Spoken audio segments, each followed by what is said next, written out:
그것은 주님을 향한 바른 신앙일 수 없습니다. 단지 성경을 향한 신앙일 뿐입니다. 생각하는 신앙 우러나는 복음 믿음 향기. 안녕하세요. 믿음향기 채널에 오신 것을 환영합니다. 저는 믿음향기 이신영입니다. 보통 3대 판타지 소설이라고 하면 반지의 제왕, 어스시의 마법사, 그리고 나니아 연대기를 이야기했습니다. 그 중에 나니아 연대기의 작가인 C.S. 루이스는 기독교 변증가로도 참 유명하죠. 그의 기독교 대표작인 순전한 기독교는 기독교에 대해 변증하는 책으로 정말 많은 사람들에게 큰 사랑을 받았습니다. 오늘은 그런 C.S. 루이스에 대한 책을 소개합니다. 바로 이 책, 순전한 그리스도인입니다. 이 책의 저자인 김진혁 교수님께서는 과거 영국 유학 시절 우연한 기회로 C.S. 루이스의 생가에서 지내게 되었고, 그러면서 많은 사람과 교류하고 배울 수 있었다고 합니다. C.S. 루이스의 생가에서 지내본 저자는 과연 루이스에 대해서 어떻게 썼을까요? 이 책은 두 부분으로 나누어져 있습니다. 1부는 C.S. 루이스의 삶에 대해서 정리합니다. 저자는 C.S. 루이스의 삶을 C.S. 루이스가 기독교를 버리게 된 여정과 다시 기독교로 돌아오게 된 여정으로 나누어서 이야기합니다. C.S. 루이스는 신앙의 가정에서 태어났지만 그가 어려움을 겪을 때 했던 기도에 대해 응답을 받지 못했다라고 생각했고, 이는 기독교로부터 멀어지는 단초를 제공합니다. 그리고 성장하고 교육을 받으면서 점점 기독교와 멀어집니다. 그러나 하나님께서는 C.S. 루이스를 그냥 놔두지 않으셨어요. C.S. 루이스가 정말 우연히 읽게 된 책, 판타스테스라는 그 책을 읽고, 또 그리고 그 주변에 있는 친구들의 조언을 통해 신을 인정하고 결국 기독교로 돌아오게 됩니다. 이 책의 2부에서 저자는 C.S. 루이스의 기독교를 상상력 신화, 또 이성과 도덕법, 신앙, 성경으로 설명합니다. C.S. 루이스는 기독교가 신화적 모습인 상상력을 회복해야 한다라고 이야기하고, 윤리를 위해 이성을 사용해야 함을 지적합니다. 또한 신앙의 기초로 성경을 어떻게 보아야 하는지 설명하죠. 실제로 C.S. 루이스는 상상력의 힘을 통해 기독교로 돌아올 수 있었습니다.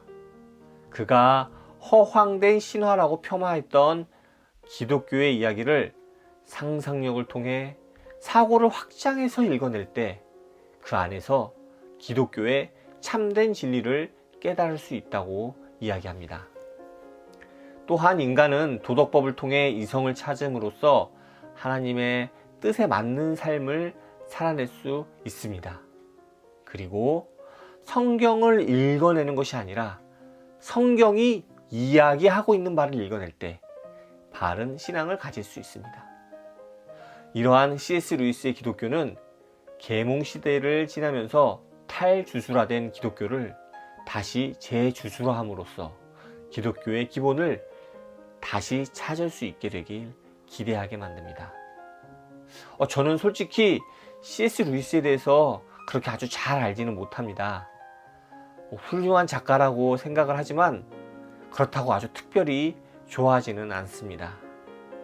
그래도 생각해 보니까 나니아 연대기를 제가 정말 재밌게 읽었거든요. 그리고 기독교 책을 읽기 시작한 초기에 읽었던 순전한 기독교는 기독교 책을 탐독하게 만드는데 일조했습니다. C.S. 루이스 책을 몇 권이나 읽었더라 한번 세어보았거든요. 생각해보니까 5권이나 읽었더라고요. 별로 안 읽은 것 같은데 생각보다 좀 많이 읽었더라고요. 단일 작가로서는 꽤 많이 읽은 듯해요.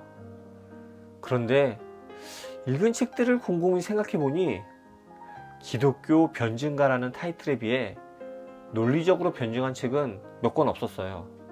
솔직히 말씀드리면 순전한 기독교뿐인 것 같네요. 예.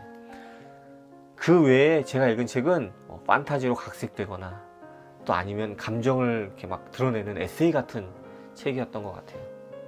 그런데 이 책을, 오늘 소개하는 이 책을 읽어보니까 변증가로 알려진 C.S. 루이스의 진면목은 오히려 그러한 문학작품 속에 있구나 하는 생각이 들었습니다.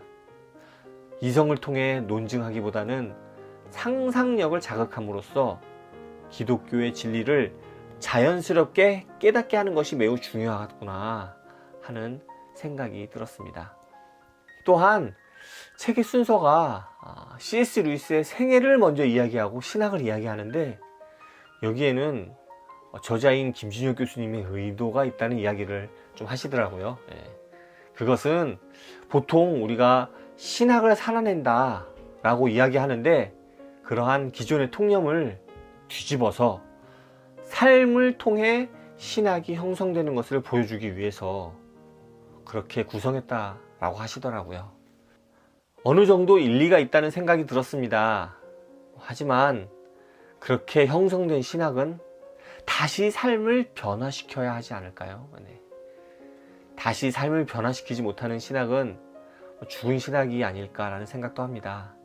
주님도 그대로 살아내셨죠. 우리도 C.S. 루이스를 통해 엿볼 수 있는 그 신학대로 살아내야 하지 않을까 생각합니다. 개인적으로는 신앙 성경에 대한 이야기가 정말 좋았어요. 성경을 읽는 것이 아닌 성경과 함께 읽는 것이라는 이야기가 정말 확 와닿았어요. 요즘뿐이 아니라 최근 수십 년간 계속된 것처럼 느껴지는 한국 기독교의 근본주의적인 성경 해석을 다시 한번 돌아봐야 하지 않을까 하는 생각이 들었습니다. 어떻게 보면 우리는 성경과 함께 읽는 것을 잃어버린 것은 아닐까요? 그것은 주님을 향한 바른 신앙일 수 없습니다. 단지 성경을 향한 신앙일 뿐입니다. 성경을 향한 신앙과 주님을 향한 신앙은 다릅니다. C.S. 루이스를 좋아하는 또는 좋아했던 지인들이 이 책을 읽고 C.S. 루이스를 다시 보게 되었다라는 이야기를 많이 들었습니다. 그만큼 이 책은 독자를 C.S. 루이스로 인도하는데 탁월하다는 것이 아닐까 생각합니다. C.S. 루이스를 잘 모르는 제 생각에는 이 책을 읽고 나니 C.S. 루이스에 대한 좀 큰 그림이 그려지는 것 같아요. 그래서 C.S. 루이스의 어떤 책을 더 읽어볼까 고민하게 됩니다. 집에 있는 C.S. 루이스 책 중에 안 읽은 책이 좀 있거든요. 그 책 앞으로 읽어볼 예정입니다. 오늘 준비한 내용은 여기까지입니다. 2021년도 C.S. 루이스의 책을 한번 읽어보는 것은 어떨까요? 감사합니다. 또 오세요.